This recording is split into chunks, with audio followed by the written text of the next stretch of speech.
SSN এ আপনাদের সবাইকে স্বাগত। বিএসএল সারা বাংলার সেরা ফুটবল বেঙ্গল সুপার লিগের সমস্ত রকম খবর ব্যাক স্টোরি নিয়ে কিন্তু আমরা এসএসএন সবসময় আপনাদের কাছে তৈরি আছি। আমি বুলবুলি, আপনাদের আজকের প্রোগ্রামের হোস্ট। আমার সঙ্গে রয়েছেন ভারতের প্রাক্তন তারকা গোলরক্ষক সুমিত মুখার্জি এবং ভারতের প্রাক্তন তারকা স্ট্রাইকার সঞ্জয় মাঝি।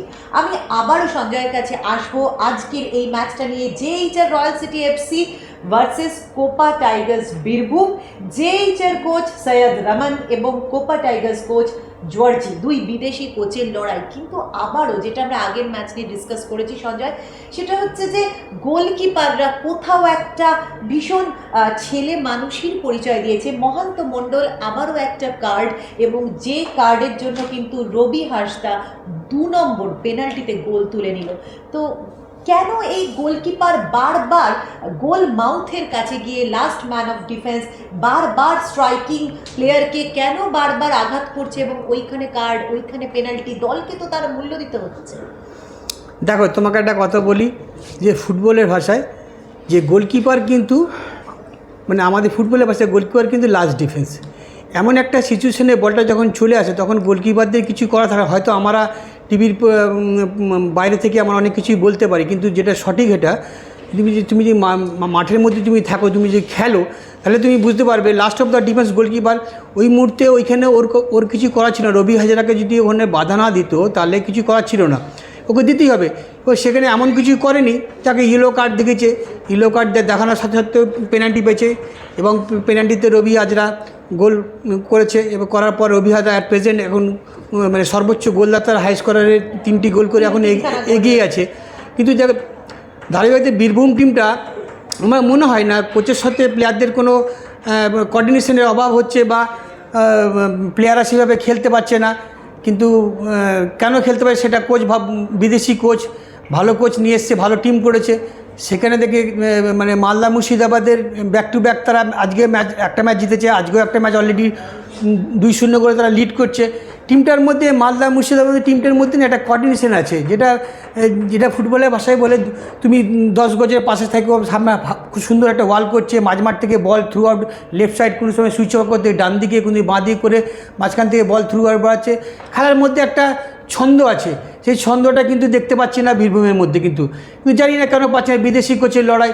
এবং বীরভূমের যে কোচ আছে সেই কোচকে মনে হয় যে আরেকটু যদি ভালো করে খেলে তাহলে মনে হয় পরের ম্যাচটা তারা কামব্যাক করতে পারবে।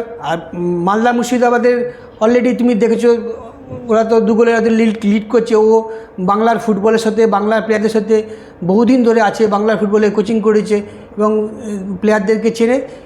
প্লেয়াররা কী চায় সেটাও ও বুঝতে পেরেছে, সেই জন্যই তার টিমে একদম সাকসেস আসছে।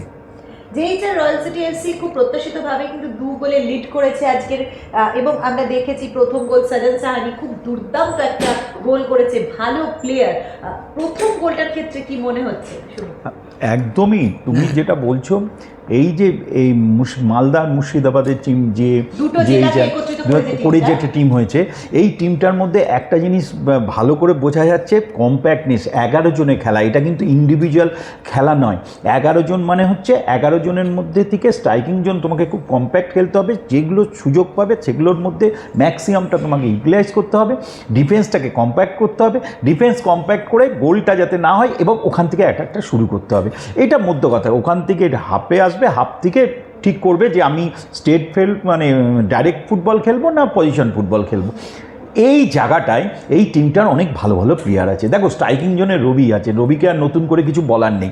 তারপরে তোমার জোটা রয়েছে স্ট্রাইকিং জোনে, হাফ লাইন থেকে যেটা গোল করলো তুমি দেখো, সেও খুব অ্যাটাকিংয়ে চলে আসছে, কোঅর্ডিনেশন করছে, উইং স্টেজ করছে। হ্যাঁ, তবে তোমাকে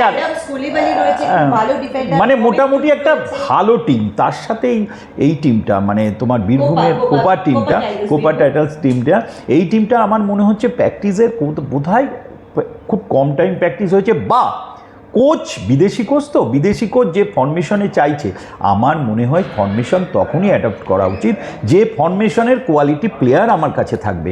আমি একটা বিদেশি ফরমেশনে খেলানো শুরু করব, তারপরে দেখা গেল যে উইং স্টেজ অ্যাটাক নেই, ডিফেন্স স্টপারের মধ্যে সঙ্গে ডিফেন্সিভ হাফের কোয়ার্ডিনেশন নেই, ফরওয়ার্ড পাস কখন দেবো নেই, পজিশন ফুটবল নেই, এতগুলো নেইয়ের মধ্যে থেকে তুমি কোনোদিন সাকসেস পেতে হবে না। তোমাকে ফার্স্ট দেখতে হবে অ্যাজ এ কোচ যে আমার কোয়ালিটি প্লেয়ার কতগুলো আছে, সেই অনুযায়ী টিম তৈরি করতে হয়। তাই পরপর দুটো ম্যাচ হেরে গেল, এই হারাটা কিন্তু এই টিমটার পক্ষে খুব একটা ভালো সিগন্যাল না।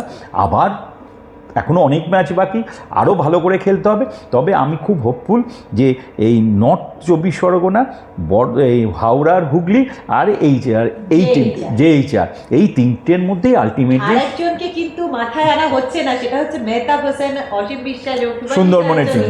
সুন্দরবন। হ্যাঁ, এই চারটে টিমকেই তুমি রাখতে পারো। এই চারটে টিম এখনো পর্যন্ত যা খেলা হয়েছে, এই চারটে টিম কিন্তু তারা করতে পারে। আমরা চোখ রাখবো BSL এর দিকে, যত গড়াচ্ছে ফুটবল, যত গড়াচ্ছে BSL, তত কিন্তু এক্সাইটিং হয়ে যাচ্ছে। তাই শেষ করছি, কালকে আরো একটা এক্সাইটিং ম্যাচের রেজাল্ট নিয়ে আসবো, খবর নিয়ে আসবো।